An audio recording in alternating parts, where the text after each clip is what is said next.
because it affects the mind. Now let me take you to a story, a familiar story in the book of Daniel about 4 young men who I believe are good examples of what young people can be when trained by this type of mother we're talking about here. A mother who is careful of what she takes in. But also they exemplify, brothers and sisters, that what goes into the mind and into the mouth affects even the very character. And you know the story. King Nebuchadnezzar came to Jerusalem. He captures Jerusalem. And he took the people of God into bondage. Now it's very interesting. What did Nebuchadnezzar do with these young men, apart from the burning fiery furnace, apart from Daniel being thrown in the lion's den? There were 3 things that he did. Number 1, he educated them. Now, this was supposed to be for young people. I was hoping to do that with our young people. But anyhow, he educated them. There was another thing that he did.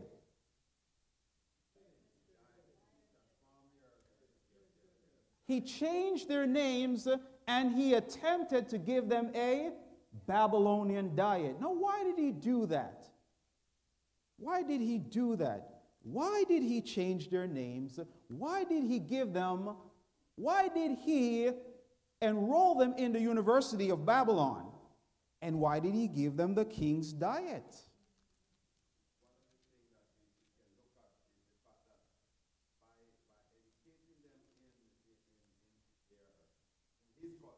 Mm-hmm.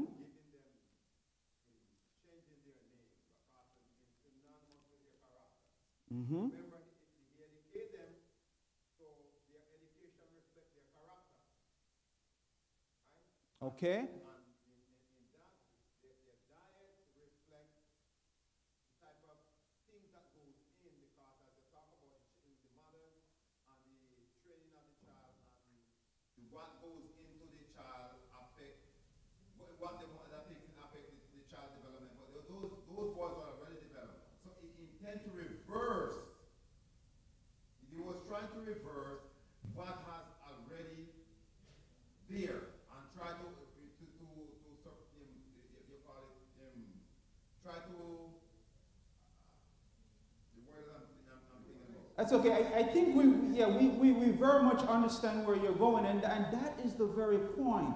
But I want to take you to Daniel chapter 1, verse 5, because what you're saying is so true pertaining to them as individuals, but also for a particular position.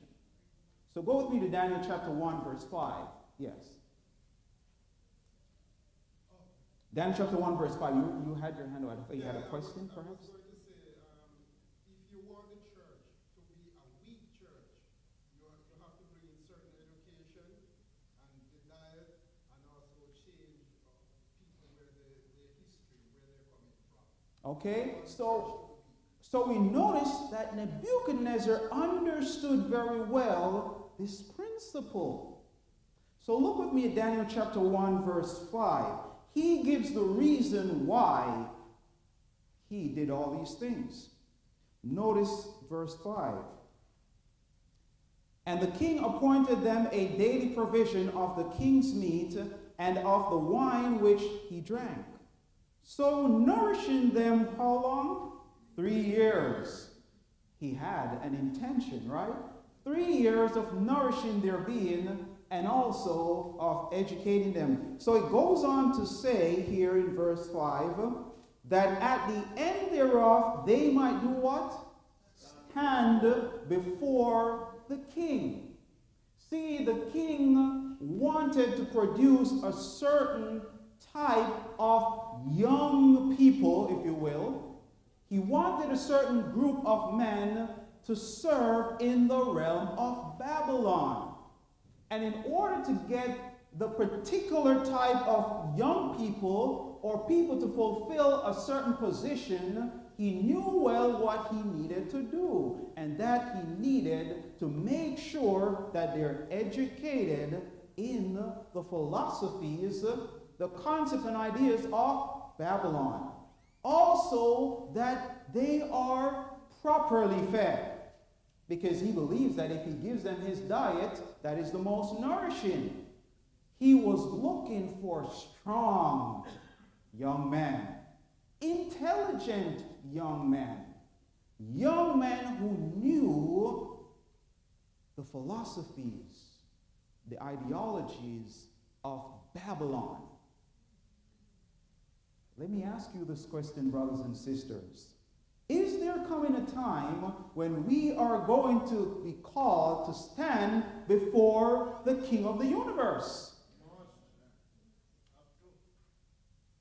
Now, if a pagan king, brothers and sisters, understand the importance of what goes into the mind and the body to produce a certain group of people to work in his realm, in the realm of Babylon, how much more the King of the universe?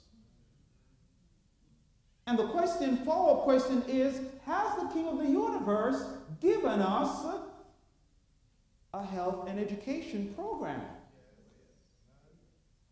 Because this was Nebuchadnezzar's health and education program, by the way. Is there a health and education program given to us to fit us to stand one day before the King of the universe,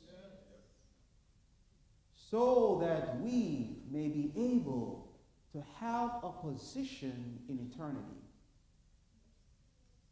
See, again, the health message is more than diet or food. Amen. Even though it does concern that, but it really is about our characters. As the pastor said, transformation. One of the things we recognize about these young people in Babylon is that they had control over their appetite.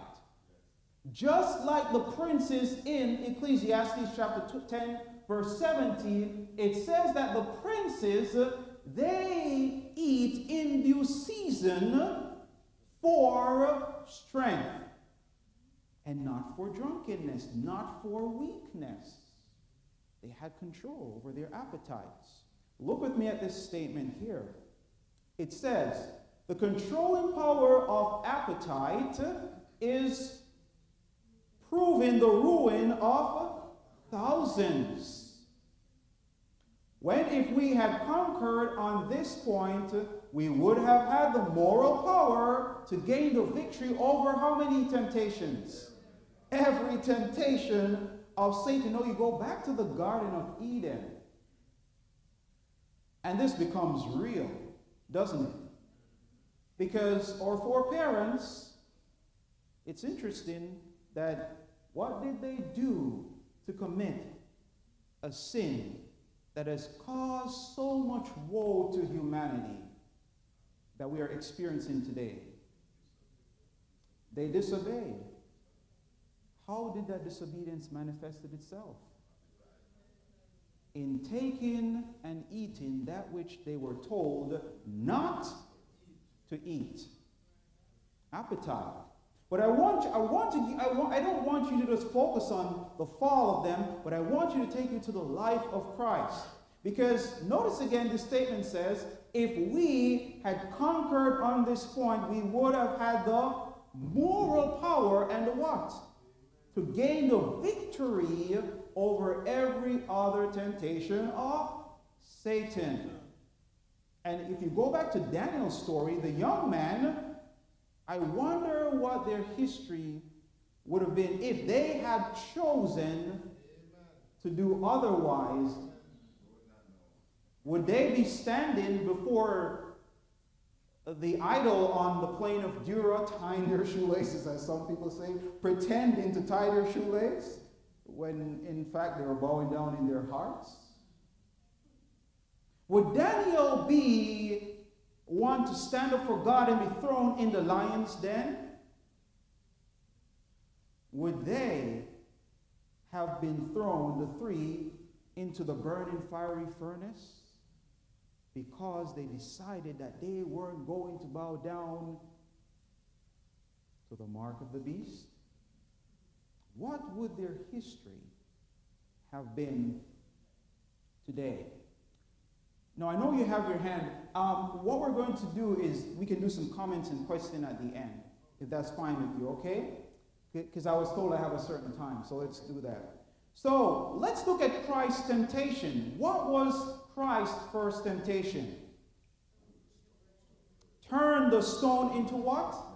Turn the stone into bread. Did Christ overcome that temptation? Yes.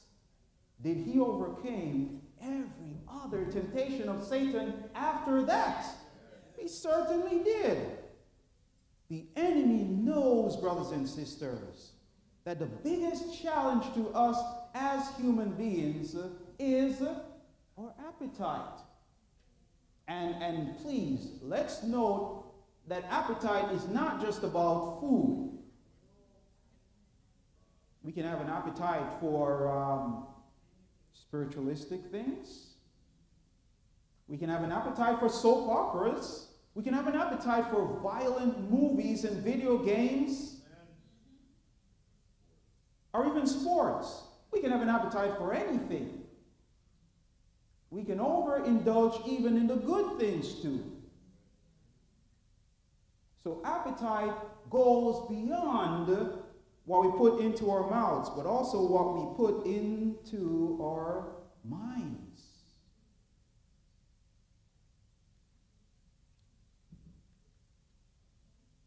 Look with me, Proverbs chapter 23, verse 2. Notice what it says here about appetite. It says, and put a knife to your throat if you are a what? A person given to appetite. Now this is serious, brothers and sisters, isn't it? And of course, the Bible is not telling us to commit suicide now. It's not telling us to kill ourselves. Let's not take it to be literal.